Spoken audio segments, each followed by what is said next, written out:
Daniel. Daniel 1. No terceiro ano do reinado de Joaquim, rei de Judá, Nabucodonosor, rei da Babilônia, foi cercar Jerusalém. O Senhor permitiu que ele se apoderasse de Joaquim, rei de Judá, e de uma parte dos objetos sagrados do templo. Regressando à Babilônia, Nabucodonosor depositou esses objetos na sala dos tesouros do templo dos seus deuses. O rei deu ordem a Aspenaz, chefe do pessoal da sua casa, para que escolhesse de entre os israelitas exilados alguns jovens da família real e da nobreza. Esses jovens destinavam-se a servir na corte e, por isso, deviam ser de bom aspecto e sem defeito físico, inteligentes, bem educados e instruídos. Aspenaz devia ensinar-lhes a ciência e a língua dos babilônios. O rei também deu ordens para que a comida e o vinho que lhes eram servidos diariamente fossem os mesmos da casa real e durante 3 anos deviam prepará-los para entrarem ao serviço de Sua Majestade. Entre os jovens escolhidos encontravam-se Daniel, Ananias, Michael e Azarias, todos da tribo de Judá. Porém, Aspenaz, chefe do pessoal da casa real, pôs-lhes nomes diferentes. A Daniel pôs o nome de Belteshazzar, a Ananias o de Shadraque, a Michael o de Meshaque e a Azarias o de Abed-nego. Daniel tomou a resolução de se manter fiel às regras de alimentação do seu povo e não queria tocar na comida e no vinho da corte. Por isso, pediu a Aspenaz que o dispensasse dessa alimentação. E Deus fez com que o chefe do pessoal acolhesse Daniel com simpatia e benevolência. Porém, Aspenaz teve medo do rei e lembrou-lhes: Foi o rei, meu senhor, que decidiu o que devem comer e beber. E se ele vê que ficam mais magros do que os outros da vossa idade, a minha vida fica em perigo, por vossa causa. Então Daniel foi ter com o encarregado que Aspenaz tinha nomeado para cuidar dele e dos seus 3 colegas, Ananias, Michael e Azarias, e pediu-lhe: Faça uma experiência connosco durante 10 dias. Dê-nos legumes para comer e água para beber. No fim desses 10 dias, compare-nos com os jovens que comem da ementa real e então decida segundo o resultado que encontrar. O encarregado concordou em fazer com eles a experiência durante 10 dias. Ao fim deste prazo, verificou-se que os jovens tinham um aspecto mais sadio e robusto do que os que comiam da ementa real. Por isso, o encarregado permitiu que continuassem a comer legumes, pondo de parte as comidas e bebidas que lhes eram destinadas. Deus abençoou estes 4 jovens, dando-lhes sabedoria e conhecimento nas letras e ciências, e a Daniel deu o poder de interpretar visões e sonhos. No fim dos 3 anos prescritos pelo rei, Aspenaz levou o grupo à presença de Nabucodonosor. Ao falarem com Sua Majestade, Daniel, Ananias, Michael e Azarias impressionaram-no mais do que os outros. Por essa razão, ficaram diretamente ao serviço do rei. Sempre que este lhes fazia uma pergunta ou apresentava um problema, os 4 jovens mostravam 10 vezes mais conhecimento do que os outros magos e adivinhos de todo o seu reino. E Daniel permaneceu na corte até ao 1º ano do reinado de Ciro. Daniel 2. No 2º ano do seu reinado, Nabucodonosor foi assaltado por sonhos que o agitaram de tal maneira que não conseguia dormir.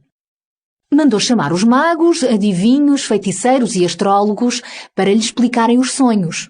Quando estavam reunidos na sua presença, o rei disse-lhes: Tive um sonho e fiquei muito preocupado, sem saber o que ele significava. Em seguida, aqueles magos dirigiram-se ao rei em aramaico. Que vossa majestade viva para sempre. Conte-nos o sonho que teve e diremos o que significa. O rei replicou: Tomei esta firme decisão. Se não forem capazes de me explicar o sonho e o seu significado, vou mandar que vos cortem aos bocados e que destruam por completo as vossas casas. Mas se me contarem o sonho e me derem o seu significado, receberão grande recompensa e honra. Digam-me lá então o que sonhei e o seu significado. Ao ouvirem estas palavras, ainda insistiram: Se Vossa Majestade nos contar o sonho, imediatamente lhe diremos o que significa. Então o rei exclamou: É isso mesmo. Estou a tentar ganhar tempo, porque vim que decidi castigar-vos a todos, se não me disserem o que sonhei. Estou a ganhar tempo para ver se me esqueço de vez do que sonhei, para me dizerem outra coisa e eu mudar a minha decisão a vosso respeito. Digam-me primeiro o que sonhei, e só então terei a certeza de que são capazes de me dar o seu significado. Os magos responderam: Não há ninguém em toda a terra que possa satisfazer o desejo de Vossa Majestade. Nenhum rei, por maior e mais poderoso que seja, pode exigir semelhante coisa aos seus magos, adivinhos e astrólogos. O que Vossa Majestade pede é tão difícil que ninguém o pode fazer, a não ser os deuses, e estes não vivem no mundo dos seres humanos. Ao ouvir isto, o rei não pôde conter a sua ira e ordenou que fossem mortos todos os sábios da Babilônia. E foi publicado um decreto para aqueles que fossem executados. Daniel e os seus companheiros tinham de ser igualmente mortos. Então Daniel foi ter com Arioque, comandante da guarda real, a quem fora dada a ordem de matar os sábios da Babilônia. Escolhendo as palavras com cuidado e sabedoria, perguntou-lhe a razão de uma ordem tão severa da parte do rei. E Arioque contou-lhe o que sucedera. Em seguida, Daniel foi pedir ao rei para que lhe concedesse um prazo e que lhe havia de dar o significado do sonho. Ao regressar a casa, contou aos seus amigos Ananias, Misael e Azarias tudo o que se passava. Pediu-lhes que orassem para que o Deus dos céus tivesse misericórdia e lhes revelasse o mistério, para que não fossem mortos juntamente com os outros sábios da Babilônia.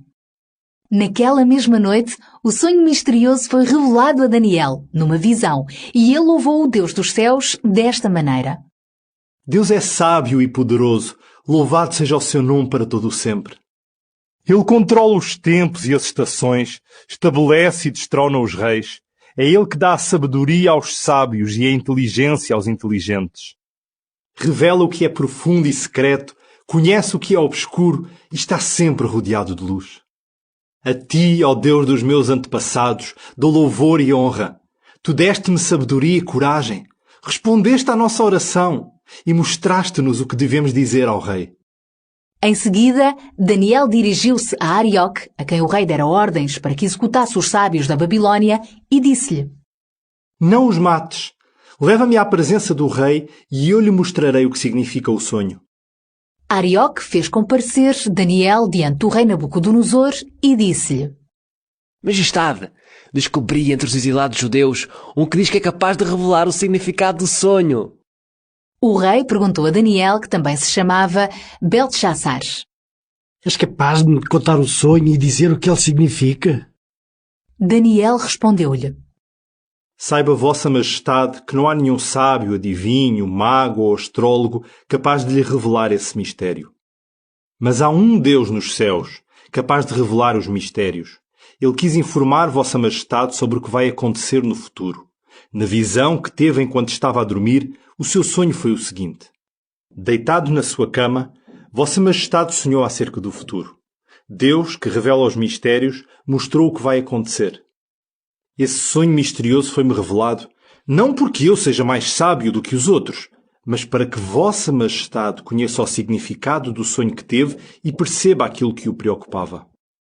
Vossa Majestade viu diante de si uma estátua gigantesca, muito brilhante e de aspecto impressionante. A cabeça era feita de ouro puro, o peito e os braços eram de prata, o ventre e as coxas eram de bronze, as suas pernas eram de ferro e os pés em parte de ferro e em parte de barro. Enquanto Vossa Majestade olhava, uma grande pedra soltou-se de um rochedo sem que ninguém lhe tocasse e bateu nos pés de ferro e de barro da estátua, fazendo-os em pedaços. Como consequência, não só o ferro e o barro, mas também o bronze, a prata e o ouro desfizeram-se em pó. E como o pó da eira no verão, o vento espalhou de tal maneira que não ficou nenhum vestígio. Porém, a pedra cresceu até se transformar numa montanha que cobriu toda a terra. Este foi o sonho. Agora vou dizer a Vossa Majestade o que ele significa. Vossa Majestade é o maior de todos os reis. O Deus dos céus deu-lhe soberania, poder, domínio e honra. Fê-lo Senhor de toda a humanidade e de todos os animais e aves, onde quer que se encontrem. Vossa Majestade é a cabeça de ouro. Depois de Vossa Majestade virá outro reino, não tão poderoso como o seu, que será seguido de um terceiro, um reino de bronze que dominará sobre toda a terra. Em seguida surgirá um quarto reino, forte como o ferro, que tudo faz em bocados e destrói. E assim como o ferro tudo faz em bocados, também fará em bocados e destruirá os reinos anteriores. Vossa Majestade viu ainda que os pés e os dedos dos pés da estátua eram em parte de barro e em parte de ferro. Isso significa que se trata de um reino dividido.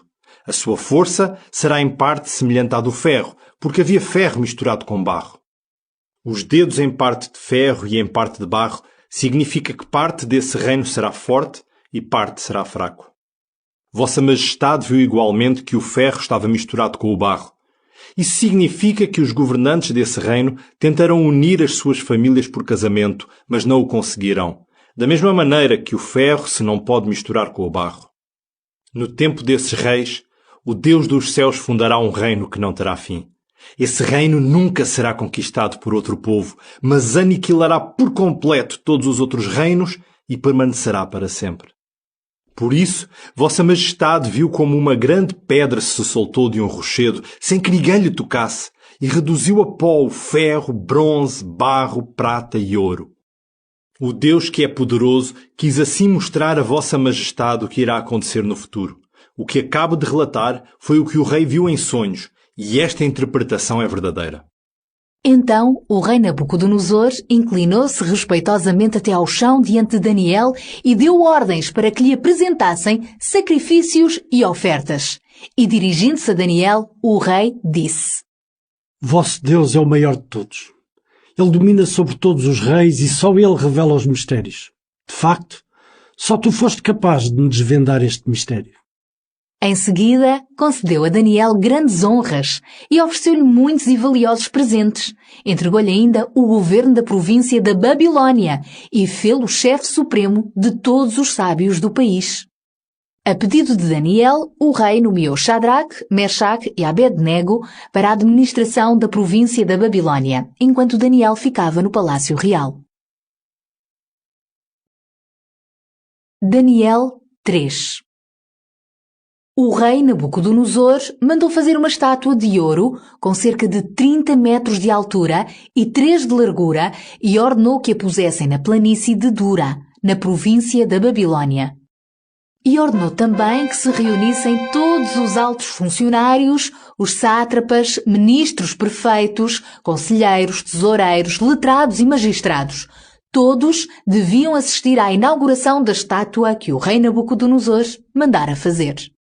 Quando todos eles estavam reunidos para a inauguração e se apresentaram diante da estátua erguida por Nabucodonosor, um arauto fez saber em alta voz: Povos de todas as nações, raças e línguas, prestem atenção. Vão ouvir o toque das trompas, oboés, cítaras, harpas, liras e saltérios e de muitos outros instrumentos. Quando se ouvir o toque desses instrumentos, prostrai-vos para adorar a estátua de ouro que o rei Nabucodonosor mandou erguer. Quem não se prostrar em adoração será imediatamente lançado numa fornalha a arder em chamas. E assim, mal o som dos referidos instrumentos se fez ouvir, os povos de todas as nações, raças e línguas se prostraram para adorar a estátua de ouro que o rei Nabucodonosor mandara fazer. Foi então que alguns caldeus aproveitaram a ocasião para denunciar os judeus e foram dizer ao rei Nabucodonosor: Que Vossa Majestade viva para sempre. Vossa Majestade emitiu um decreto para que mal se fizesse ouvir o toque das trompas, oboés, cítaras, harpas, liras e saltérios e de outros instrumentos, todos se deviam prostrar para adorar a estátua de ouro. E se alguém não se inclinasse e recusasse a adorar a estátua, seria atirado para uma fornalha a arder em chamas. Mas alguns judeus que Vossa Majestade nomeou para governarem a província da Babilónia desobedeceram às ordens dadas pelo rei. Não adoraram os vossos deuses, nem se prostraram diante da estátua. São eles, Shadraque, Mechaque e Abednego.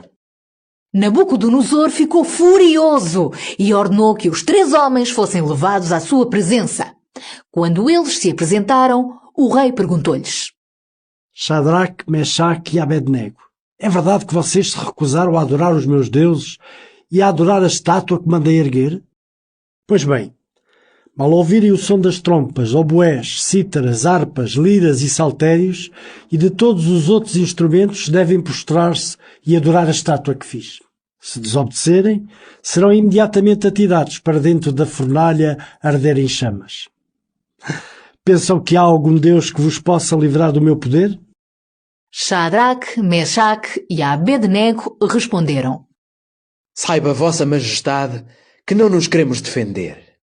Mas o Deus a quem servimos é capaz de nos livrar da fornalha e do vosso poder, e vai livrar-nos.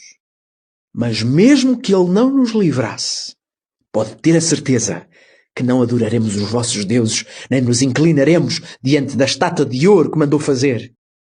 Nabucodonosor ficou furioso e perdeu a paciência com Shadraque, Mechaque e Abednego. Ordenou aos seus servos que pusessem 7 vezes mais lenha na fornalha.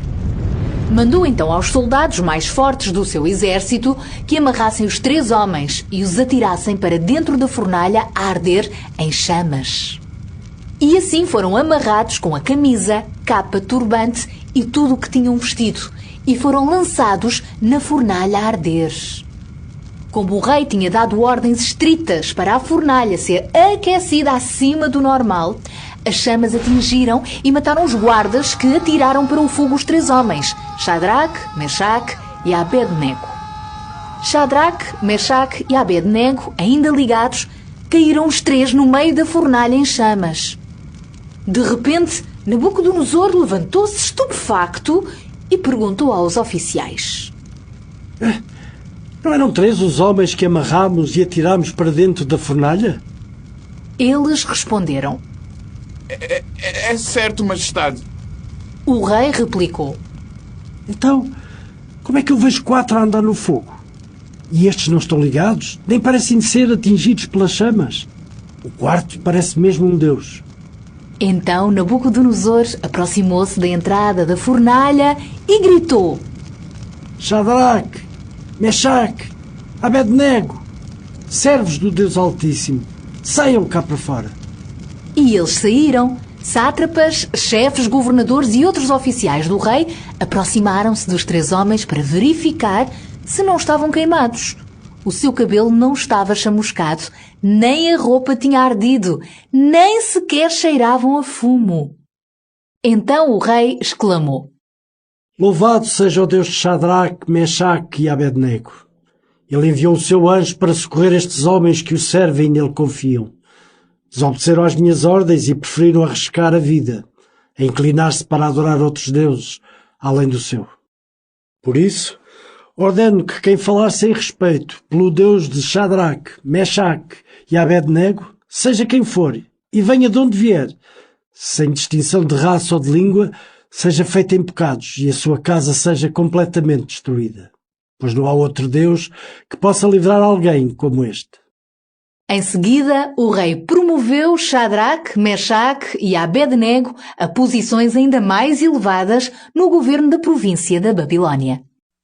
Mensagem do rei Nabucodonosor para os povos de todas as nações, raças e línguas do mundo. Desejo-vos paz e prosperidade. Pareceu-me bem fazer o relato dos prodígios e milagres que o Deus Altíssimo fez. Como são grandes os prodígios de Deus e como são extraordinários os seus milagres. Deus reinará para sempre. O seu domínio durará eternamente. Daniel 4.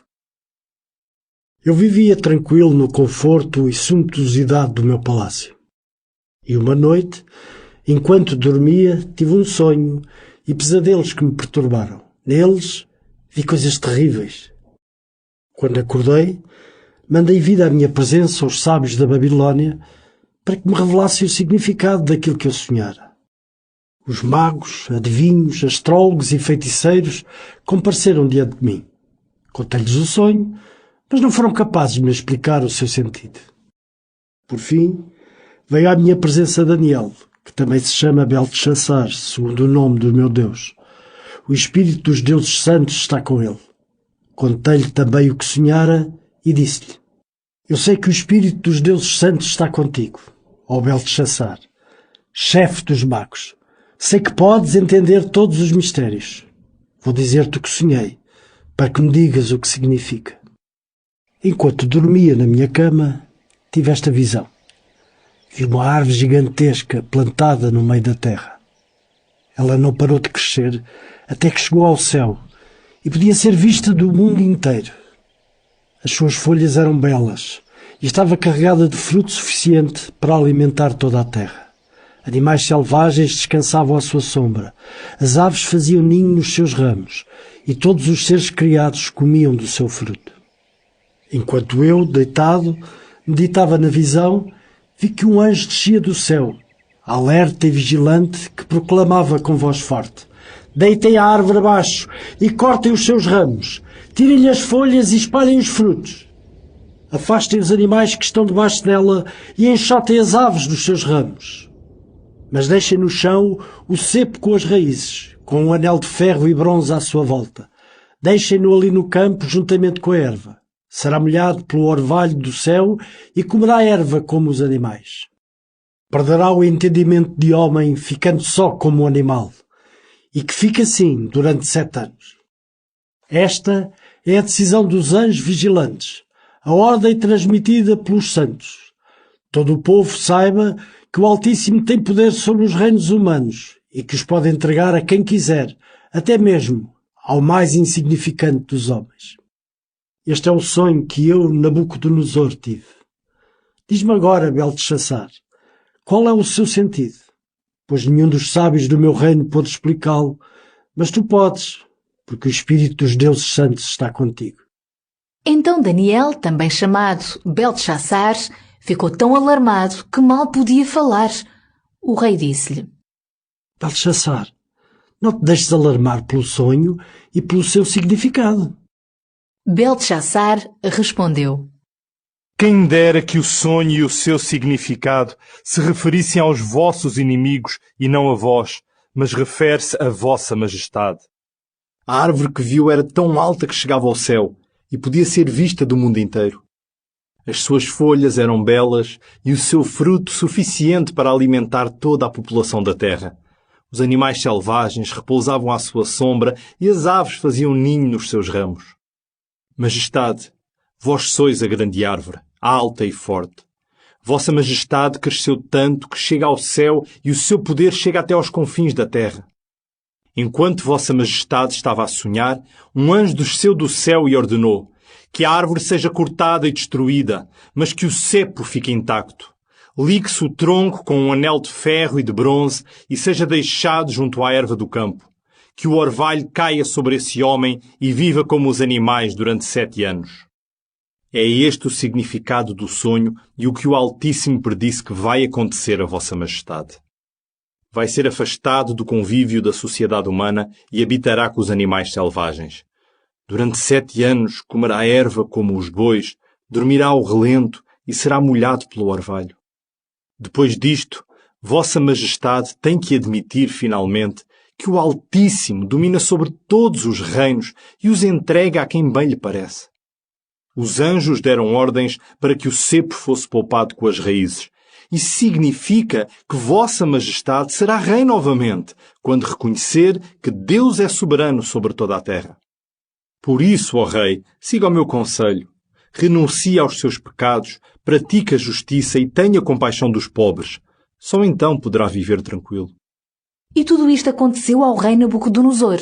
12 meses mais tarde, enquanto passeava pelos jardins do seu palácio, na Babilónia, dizia com admiração: Olha para esta cidade da Babilónia. Como é grandiosa. Construía para que fosse a minha capital, para demonstrar o meu poder e domínio, a minha glória e majestade. Ainda o rei não tinha acabado de falar, ouviu-se uma voz do céu: Rei Nabucodonosor, escuta o que te vou dizer. O teu poder real vai-te ser retirado. Vais ser afastado do convívio da sociedade humana. Terás que viver como os animais selvagens e comer erva como os bois durante 7 anos. Então reconhecerás que o Deus Altíssimo domina sobre todos os reinos e os entrega a quem bem lhe parece. E logo esta sentença se cumpriu. Nabucodonosor foi afastado da sociedade e passou a comer erva como se fosse um boi. O orvalho caía sobre o seu corpo e cresceu-lhe pelo tão comprido como penas de águia. As suas unhas eram como as garras das aves. Cumprido aquele tempo, eu, Nabucodonosor, olhei para o céu e recuperei o meu juízo. Louvei o Altíssimo e dei honra e glória àquele que vive para sempre. A sua soberania é eterna e o seu reino durará por séculos sem fim. Os habitantes da terra não são nada aos seus olhos. Os anjos e os homens estão debaixo do seu domínio. Ninguém se pode opor à sua vontade, nem pedir-lhe contas do que faz. Quando recuperei o juízo, recebi novamente a honra, a majestade e a glória que me são devidas. Os meus oficiais e nobres acolheram-me com alegria e foi-me restituído o poder real, mais ainda do que tinha antes. Por isso eu, Nabucodonosor, louvo, honro e dou glória ao Rei do céu. Tudo o que ele faz está certo e são justos os seus caminhos. Sim, ele tem poder para humilhar os orgulhosos. Daniel 5. Certa noite, o rei Baltazar, filho de Nabucodonosor, convidou 1000 dos seus nobres para um grande banquete e puseram-se a beber vinho. Já tocado pelo vinho, Baltazar mandou buscar as taças e os copos de ouro e prata que o seu pai levara do templo de Jerusalém. Era a intenção do rei servir-se deles para beber vinho com as suas mulheres e concubinas e com os nobres. Levaram-lhe então as taças de ouro retiradas do templo de Jerusalém e o rei, com as mulheres e concubinas, puseram-se a beber por elas juntamente com os nobres.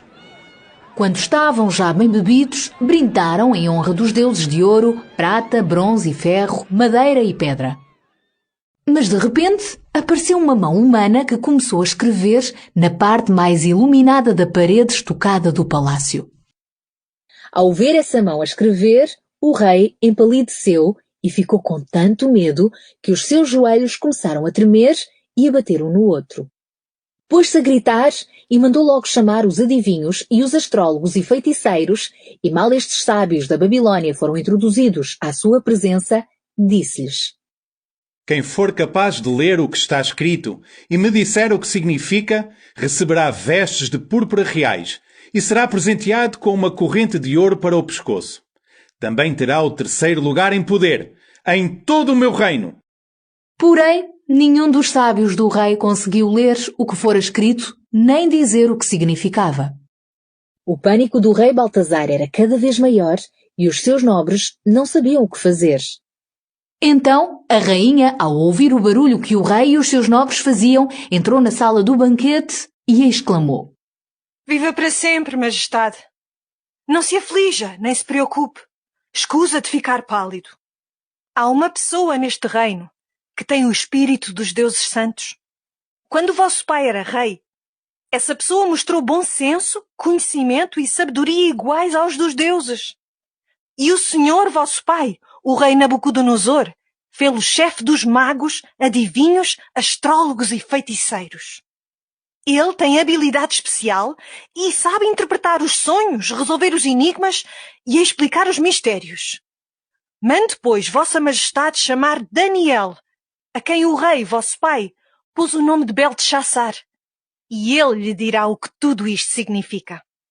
Mandaram chamar Daniel imediatamente à presença do rei e este disse-lhe: És tu, Daniel, o judeu, que o meu pai trouxe prisioneiro de Judá? Ouvi dizer que tens o espírito dos deuses e que tens uma inteligência luminosa e sabedoria extraordinária. Até aqui, nenhum dos meus sábios e adivinhos que me trouxeram foi capaz de ler esta escrita, nem de me explicar o seu significado. Mas ouvi dizer que és capaz de revelar o que está escondido e explicar os mistérios. Se conseguires ler esta escrita e me disseres o que significa, receberás vestes de púrpura reais e ofereço-te uma corrente de ouro para o pescoço. E serás a terceira pessoa mais poderosa do meu reino.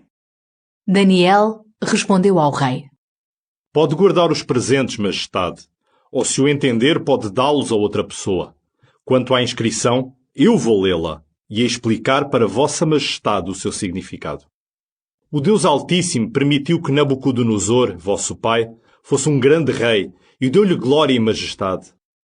A sua grandeza era tal que os povos de todas as nações, raças e línguas o temiam e tremiam diante dele. Ele tinha poder para matar ou deixar viver, honrar ou humilhar a quem ele quisesse. Mas por causa do seu orgulho, teimosia e crueldade, foi-lhe retirado o trono e privado da dignidade real. Foi afastado do convívio da sociedade humana e ficou sem entendimento, como um animal. Vivia com os burros selvagens, comia erva como os bois e dormia ao relento e o orvalho caía-lhe em cima. Por fim, reconheceu que o Deus Altíssimo domina sobre os reinos dos homens e tem poder para os entregar a quem bem lhe parece. Porém, vossa majestade, que é filho dele, não se mostrou submisso, embora soubesse tudo isto. Vossa majestade ofendeu o Senhor do céu, ao mandar vir os copos e taças que eram do seu templo. Com os seus nobres e as suas mulheres e concubinas, bebeu vinho por eles, cantando louvores aos deuses feitos de ouro, prata, bronze, ferro, madeira e pedra, deuses que não podem ver nem ouvir e que nada conhecem. Mas não prestou honra a Deus, que lhe pode dar a vida ou a morte e que controla tudo o que vossa majestade faz. Por isso Deus, por mão misteriosa, fez escrever estas palavras. A sua leitura é a seguinte: Men, men, tekel farsin. Ou seja, men, Deus contou os dias do vosso reinado e fê-los chegar ao fim. Tekel, vossa majestade foi pesado na balança e era leve demais. Farsin, o vosso reino foi dividido e dado aos medos e aos persas. Imediatamente Baltasar deu ordens aos seus servos para que vestissem Daniel com um manto de púrpura real e lhe pusessem uma corrente de ouro ao pescoço, e fez dele a terceira pessoa mais poderosa do reino. Naquela mesma noite, Baltasar, o rei da Babilônia, foi morto. Daniel 6. Dario, o Medo, sucedeu-lhe no trono com 62 anos de idade. Dario decidiu nomear 120 sátrapas para administrar o seu império. E à frente deles colocou Daniel e mais 2 outros superintendentes para que os sátrapas lhes dessem contas e assim zelassem pelos interesses do rei. Daniel logo demonstrou capacidade de trabalho superiores aos outros 2 e aos sátrapas. Com efeito, evidenciou-se de tal maneira que o rei pensou em o nomear responsável de todo o império. Então, os outros superintendentes e sátrapas procuraram descobrir alguma deficiência na maneira como Daniel administrava o império, mas não conseguiram, porque Daniel era cumpridor e não fazia nada de mal nem era desonesto. Por isso, eles diziam entre si: Não vamos conseguir encontrar nada para acusar Daniel, a não ser que descobramos algo relacionado com a sua religião. Assim foram à presença do rei e disseram: Que vossa majestade viva para sempre, ó rei Dario. Todos nós que administramos o vosso império, superintendentes, chefes, sátrapas, oficiais e governadores, recomendamos que vossa majestade faça um decreto que entre imediatamente em vigor. Deem-se ordens para que durante 30 dias ninguém seja autorizado a requerer seja o que for dos deuses ou dos homens, excepto de vossa majestade. Quem violar este decreto será atirado para uma cova cheia de leões.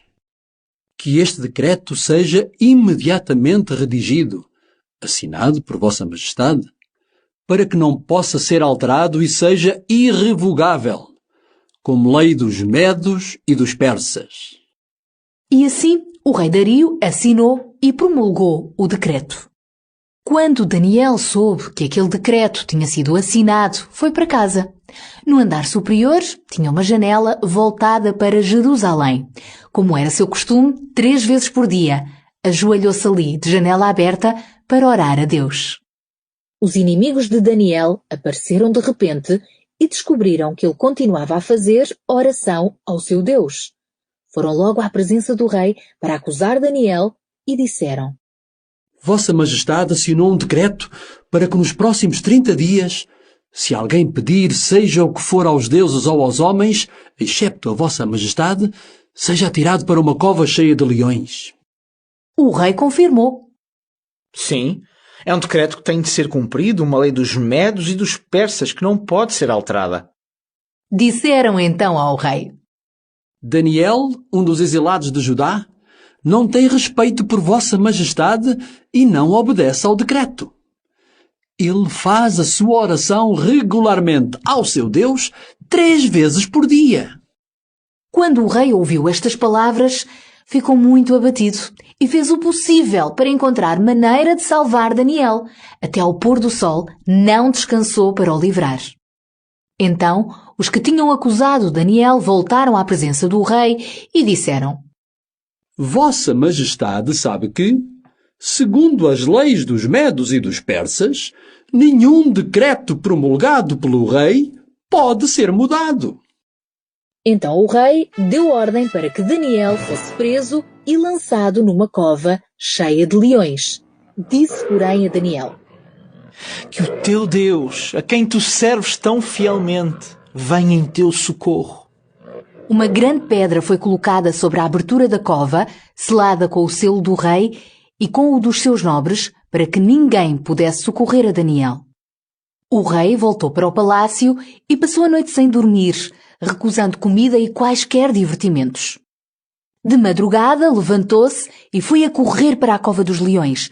Mal lá chegou, chamou cheio de ansiedade: Daniel, servo do Deus vivo, será que o Deus a quem tu serves tão fielmente te livrou realmente dos leões?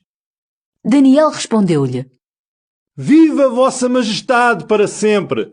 Deus enviou o seu anjo para fechar a boca dos leões, a fim de que não me fizessem mal.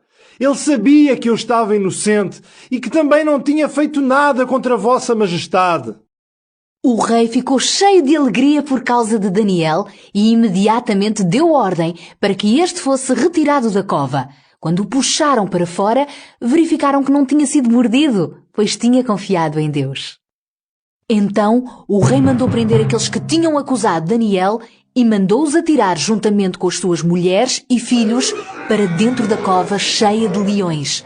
Antes de chegarem ao fundo, já os leões se tinham apoderado deles e despedaçado os seus ossos. Depois, o rei Dario enviou aos povos de todas as nações, raças e línguas da terra a seguinte mensagem: Desejo-vos paz e prosperidade.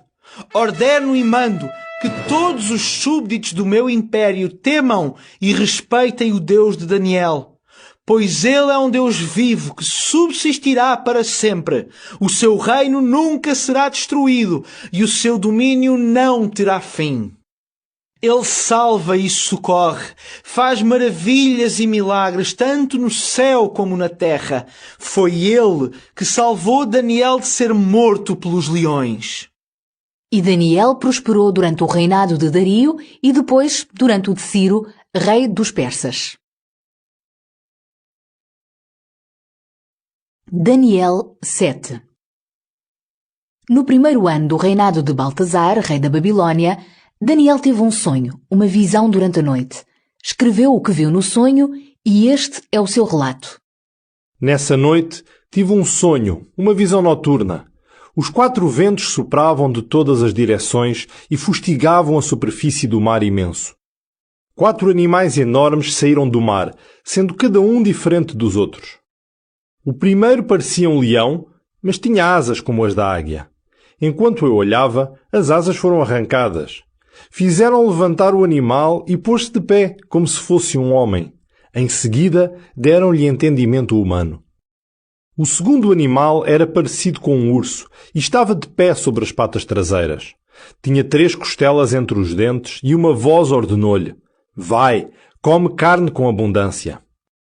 Depois, enquanto eu olhava, apareceu outro animal. Parecia-se com um leopardo, mas no dorso tinha 4 asas, como as asas de uma ave, e tinha 4 cabeças. E a este foi dada a autoridade. Continuei a olhar e um 4º animal apareceu. Aparentava grande força, era horrível e metia medo. Triturava as suas vítimas com os enormes dentes de ferro e o resto pisava-o com as patas. Era diferente dos outros animais anteriores e tinha 10 chifres. Enquanto eu observava aqueles chifres, vi um outro chifre pequeno surgir dentre os primeiros e partir 3 deles. Este chifre tinha olhos humanos e uma boca que falava com arrogância. Eu continuava a olhar e foram preparados tronos. Um ancião de longa idade sentou-se num dos tronos. A sua roupa era branca como a neve e o seu cabelo branco como a lã pura. O seu trono assentava em rodas de fogo e estava como que em brasa, e dele saía uma torrente de fogo. Estava rodeado de milhares ou milhões de pessoas que o serviam e se mantinham continuamente às suas ordens. O tribunal iniciou os trabalhos e os livros foram abertos. Enquanto olhava, não deixava de ouvir o pequeno chifre que gesticulava e falava de modo arrogante. Então, o 4º animal foi morto e o seu corpo foi atirado ao fogo e destruído. Em seguida, foi retirado o poder aos outros animais que, no entanto, continuaram vivos por mais algum tempo. Continuei a olhar durante essa visão noturna e vi algo semelhante a um ser humano. Aproximou-se de mim, rodeado de nuvens, e dirigiu-se ao ancião de longa idade e foi-lhe apresentado. A ele foi dada autoridade, honra e poder real, de maneira que os povos de todas as nações, raças e línguas lhe ficaram sujeitos. A sua autoridade devia durar para sempre e o seu reino não seria destruído.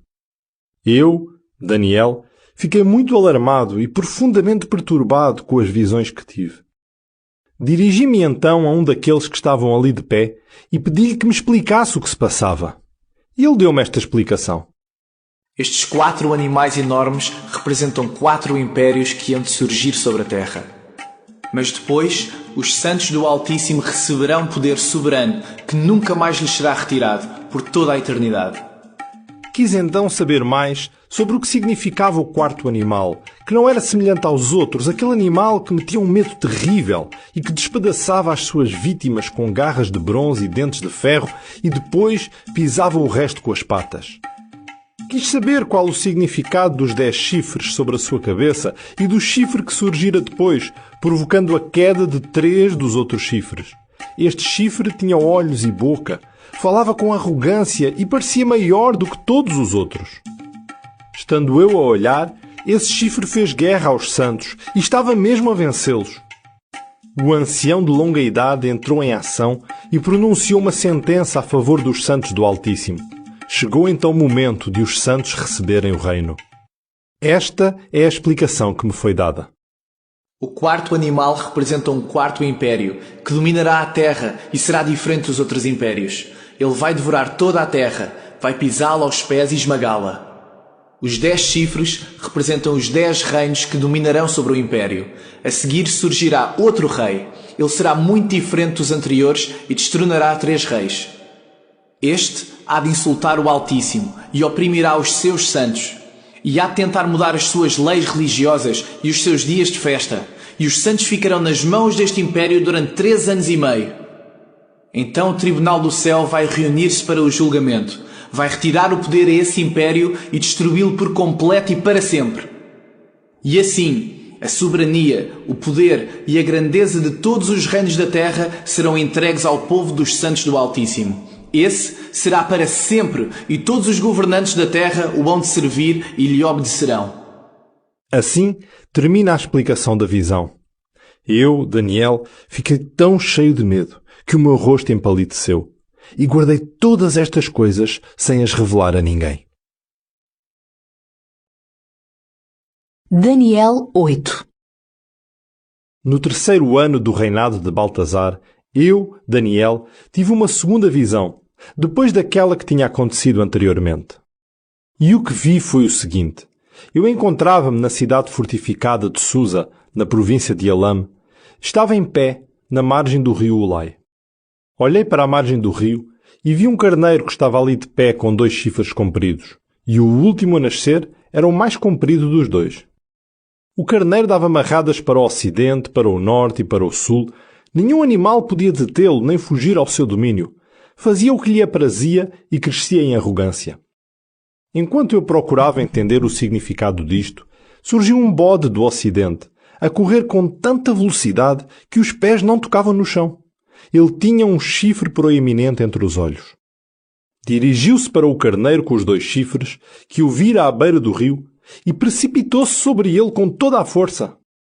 Viu atacar o carneiro. Estava tão furioso que arremeteu contra ele, partindo-lhe logo os 2 chifres. O carneiro era incapaz de lhe resistir, pelo que foi atirado ao chão e pisado, e não houve ninguém para o socorrer. O bode tornou-se cada vez mais arrogante. Porém, no auge da sua força, o chifre partiu-se. Em seu lugar surgiram 4 chifres proeminentes, cada um apontando em direção aos 4 pontos cardeais. De um destes chifres cresceu um outro chifre pequeno, cujo poder se estendia para o sul, para o oriente e em direção à terra querida. Tornou-se tão poderoso que podia atacar o exército do céu, as próprias estrelas. Com efeito, atirou algumas delas para o chão e pisou-as. Até desafiou o comandante do exército do céu, acabando com as ofertas diárias que lhe eram oferecidas, e destruiu o santuário. O povo pecava por não apresentar as ofertas diárias devidas. A religião verdadeira estava por terra. Aquele chifre apresentava-se cada vez mais vitorioso. Então, ouvi um santo perguntar ao outro: Estas coisas que vi em visão, por quanto tempo vão continuar? Por quanto tempo este horrível pecado substituirá as ofertas diárias? Por quanto tempo será espezinhado o exército do céu e o santuário? Ouvi o outro santo responder: Assim será por 2300 tardes e manhãs. Depois o santuário será purificado. Procurava eu, Daniel, descobrir o significado daquela visão, quando subitamente alguém apareceu diante de mim. Ouvi uma voz que chamava das bandas do rio Ulai. Gabriel, explica-lhe o significado do que ele viu. Quando Gabriel se aproximou de mim, fiquei cheio de medo e caí no chão. Ele disse-me: Procura compreender, ó homem, o significado daquilo que viste. A visão diz respeito ao fim dos tempos. Enquanto ele falava comigo, adormeci profundamente com o meu rosto voltado para o chão. Mas ele segurou-me e pôs-me de pé outra vez, dizendo: Vou-te mostrar as consequências da ira de Deus. A visão refere-se ao fim dos tempos. O carneiro que tu viste e que tinha 2 chifres representa os reinos da Média e da Pérsia. O bode simboliza o reino da Grécia e o chifre proeminente entre os seus olhos representa o seu primeiro rei. Os 4 chifres que apareceram quando o primeiro foi quebrado representam os 4 reinos em que essa nação será dividida e que não serão tão fortes como o primeiro reino. Quando se aproximar o fim desses reinos e a sua maldade for tão grande que devam ser castigados, surgirá um rei tirano e astuto. Será poderoso à custa dos outros, sairá vitorioso em todos os seus empreendimentos e estará na origem da terrível destruição de nações poderosas e do próprio povo dos santos. Pela sua habilidade terá êxito e enganará a muitos. Será cheio de orgulho e matará muita gente sem ser provocado. Chegará mesmo a desafiar o príncipe dos príncipes, mas será morto sem nenhuma intervenção humana. A visão acerca dos sacrifícios da tarde e da manhã foi-te explicada e será cumprida. Contudo, por agora, guarda-a em segredo, porque ainda falta muito tempo até que se torne realidade. Fiquei deprimido e doente durante vários dias, findos os quais me levantei e voltei para o trabalho que o rei me dera a fazer, não sem ficar intrigado com a visão, cujo significado eu não compreendia. Daniel 9. Dario, filho de Xerxes da dinastia dos Medos, foi rei dos caldeus. No primeiro ano do seu reinado, Eu, Daniel, pus-me a estudar os livros sagrados e a meditar nos 70 anos durante os quais Jerusalém ficaria em ruínas, segundo aquilo que o Senhor comunicou ao profeta Jeremias. Então jejuei, vesti roupas grosseiras e sentei-me na cinza, em sinal de penitência, orando e suplicando com fervor ao Senhor Deus. Orei ao Senhor, meu Deus, e confessei os pecados do meu povo, dizendo: Senhor Deus, Tu és grande e infundes respeito. Tu cumpriste a aliança que fizeste e mostraste constante amor para com os que te amam e obedecem aos teus mandamentos. Pecamos, procedemos mal, fomos culpados, rejeitámos as tuas ordens e afastámo-nos dos caminhos direitos que nos mostraste. Não demos ouvidos aos teus servos, os profetas, que falaram em teu nome aos nossos reis e governantes, aos nossos antepassados e a toda a nação em geral.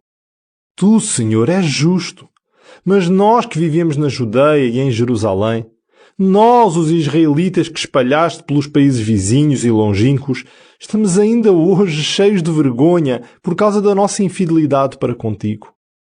Sim, ó Senhor, estamos cheios de vergonha. Nós, os nossos reis e governantes e os nossos antepassados, procedemos vergonhosamente e pecamos contra ti. Mas o Senhor, nosso Deus, é compassivo e quer perdoar, embora nos tenhamos revoltado contra Ele. Não te demos ouvidos, Senhor, nosso Deus, quando nos mandaste viver segundo as leis que nos deste por meio dos teus servos, os profetas. Todo o povo de Israel transgrediu as tuas leis e recusou dar ouvidos ao que disseste. Pecámos contra ti e por isso fizeste cair sobre nós as maldições mencionadas na lei de Moisés, teu servo. Cumpriste as tuas ameaças contra nós e contra os nossos governantes. Eles contribuíram para que esta desgraça caísse sobre nós. Castigaste Jerusalém mais do que qualquer outra cidade do mundo, fazendo-nos sofrer o castigo escrito na lei de Moisés. Tudo isto caiu sobre nós. E mesmo agora, Senhor nosso Deus, não procuramos agradar-te, arrependendo-nos dos nossos pecados e seguindo a tua verdade. Tu, Senhor nosso Deus, estavas pronto a castigar-nos e castigaste-nos realmente, porque sempre procedes com justiça e nós não te demos ouvidos. Ó Senhor nosso Deus, Tu mostraste o Teu poder quando tiraste o Teu povo para fora do Egito. Sim, ainda hoje nos lembramos desse Teu poder, mas pecamos e fizemos mal. Ó Senhor, nós sabemos que Tu és justo. Não te zangues mais com Jerusalém, que é a tua cidade, o teu Monte Santo. Os habitantes das terras vizinhas desprezam agora Jerusalém e o teu povo, por causa dos nossos pecados e do mal que os nossos antepassados fizeram.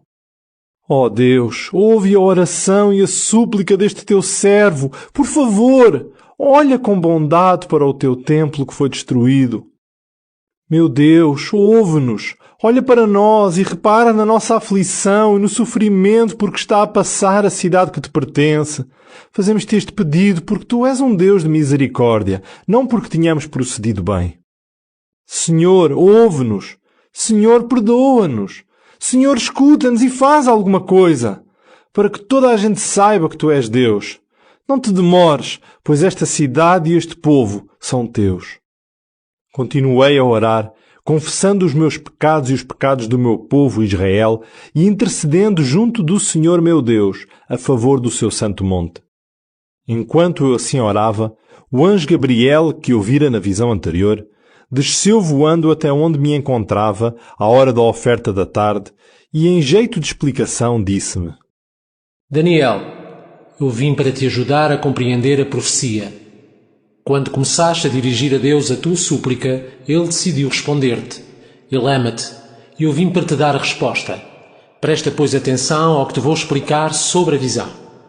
70 semanas é o espaço de tempo que Deus determinou para libertar o teu povo e a tua cidade santa do pecado e do mal, para que os pecados sejam perdoados e reine a justiça para sempre, para que a visão e a profecia se cumpram e o santuário seja de novo consagrado. Toma nota e compreenda o seguinte. Desde o momento em que foi pronunciada a mensagem sobre o fim do exílio e a reconstrução de Jerusalém, até que venha um chefe que Deus escolheu, passarão 7 semanas. Jerusalém será reconstruída, tanto as ruas como as muralhas, e ficará de pé durante 62 semanas. Todavia, este será um tempo cheio de dificuldades. Depois das 62 semanas, alguém escolhido de Deus será morto, embora inocente.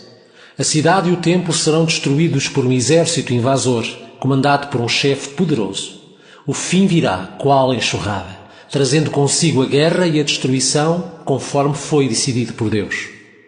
Esse chefe fará um acordo, durante uma semana, com muitos dentre o povo, e durante meia semana ele fará com que os sacrifícios e as ofertas terminem. O ídolo abominável será colocado na parte mais elevada do templo, onde permanecerá, até que aquele que o colocou lá tenha o fim que Deus lhe destinou.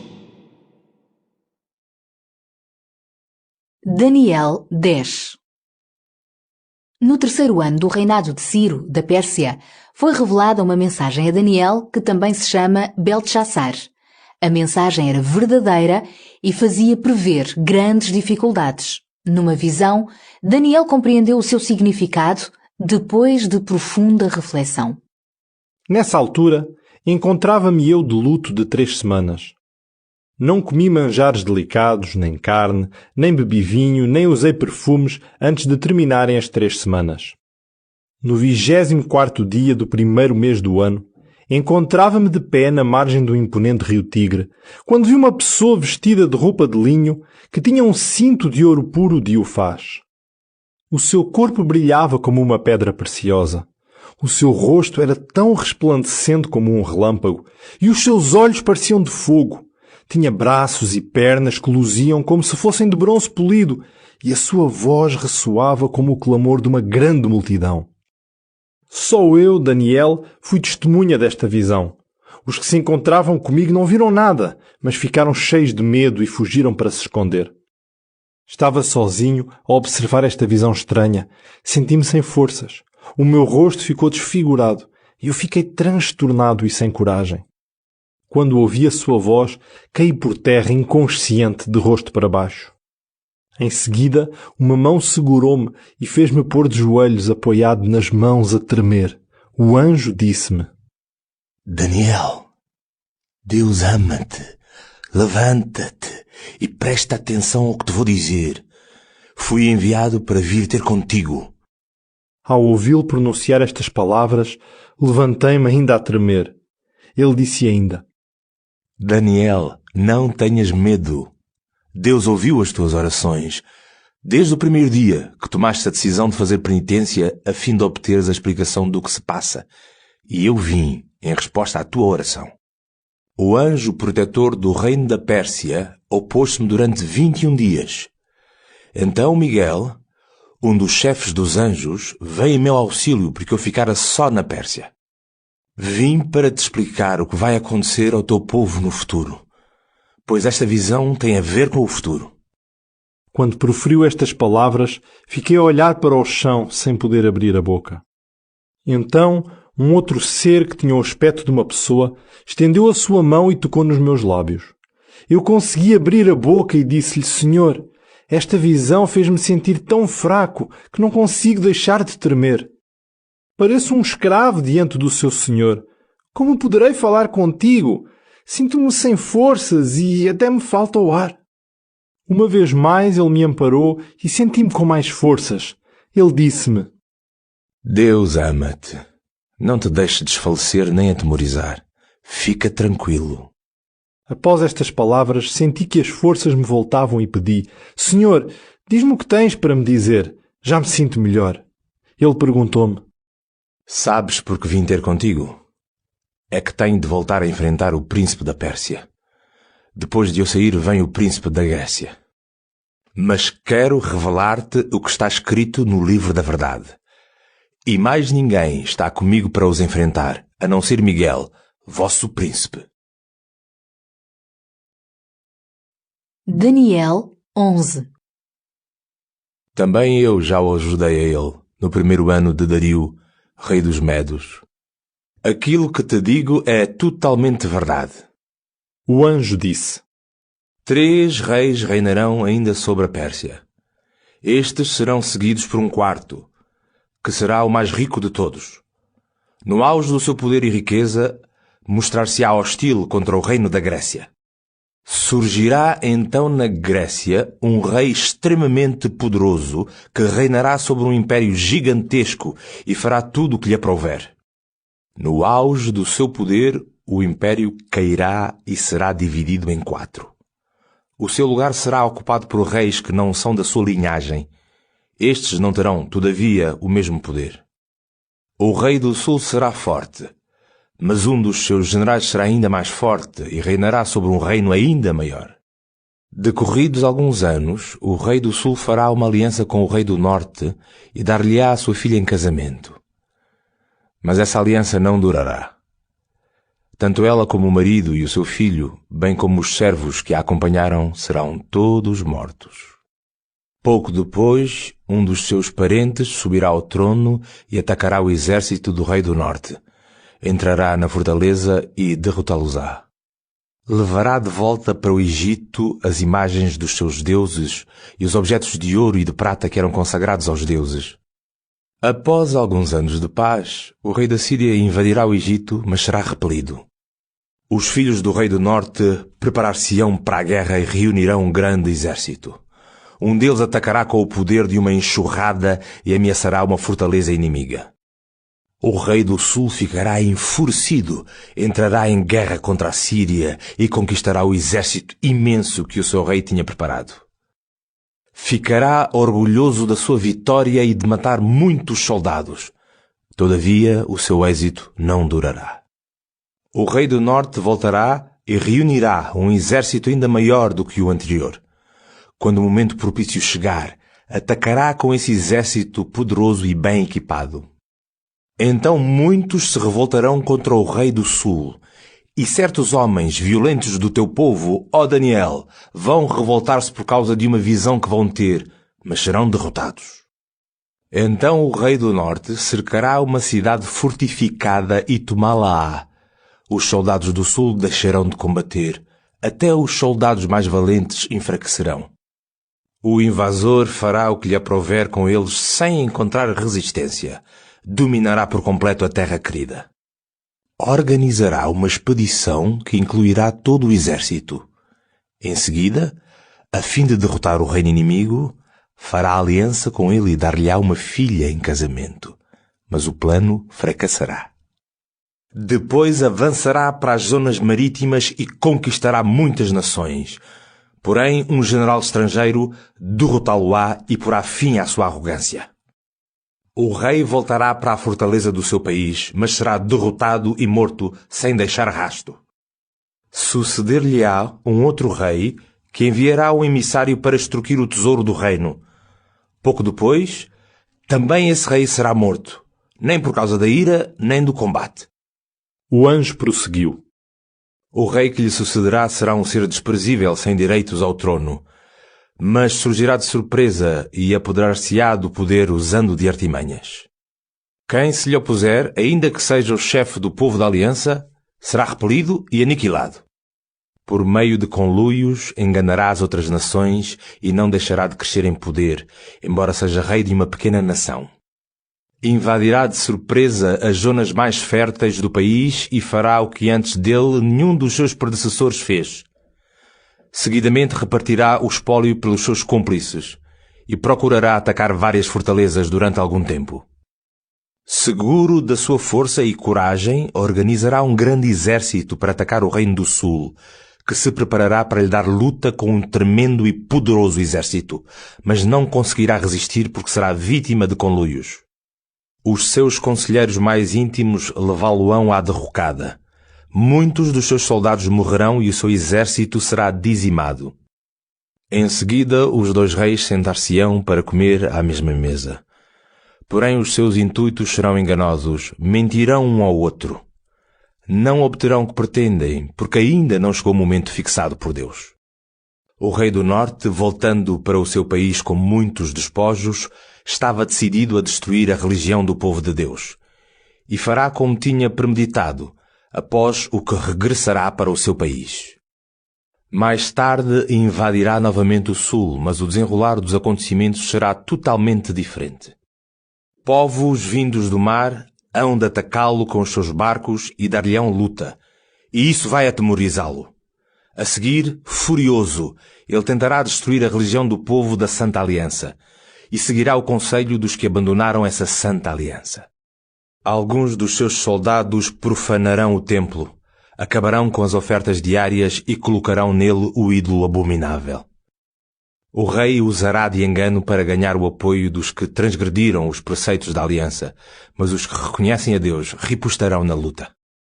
O povo terá governantes sábios que partilharão da sua sabedoria com muitos outros. Todavia, durante algum tempo, alguns deles serão mortos em combate ou serão queimados vivos, enquanto outros serão feitos prisioneiros, depois de confiscados os seus bens. Enquanto prosseguir a perseguição, o povo de Deus receberá pouco auxílio, pois muitos dos que se unirão a eles o farão por motivos egoístas. Alguns desses governantes sábios serão mortos, porém como resultado o povo será purificado. E assim estará limpo e preparado para quando vier o fim do tempo que foi determinado por Deus. Aquele rei fará o que lhe aprouver, envaidecendo-se e gabando-se de ser maior de qualquer Deus e superior ao próprio Deus Supremo, e falará com arrogância.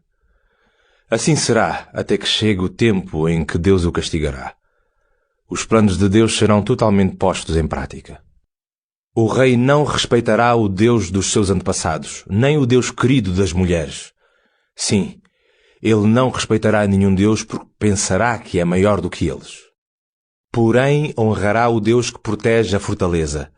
Oferecerá ouro, prata, joias e outras riquezas a esse Deus que os seus antepassados nunca adoraram.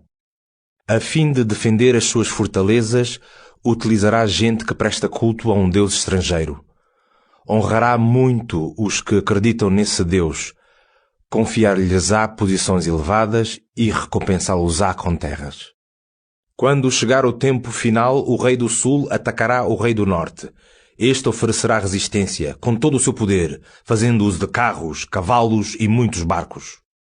Invadirá muitos países, como a inundação a transbordar nas margens.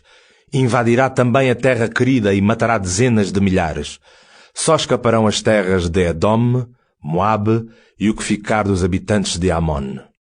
Quando invadir esses países, nem mesmo o Egito escapará. Levará consigo os tesouros escondidos do Egito, tesouros de ouro e de prata, além de outras riquezas, e submeterá também a Líbia e o Sudão. Então chegarão notícias do Oriente e do Norte, que o atemorizarão. Por isso ele combaterá encarnecidamente, matando muita gente.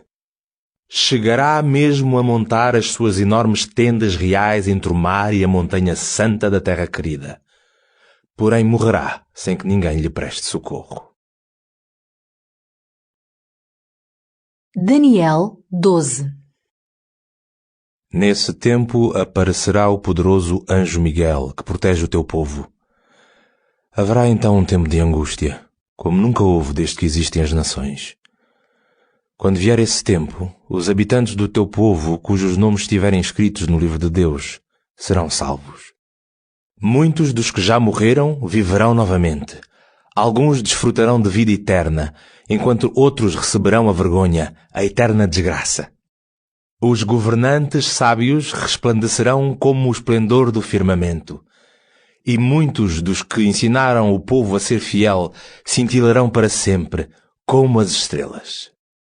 E agora, Daniel, fecha o livro e sela-o até ao tempo final.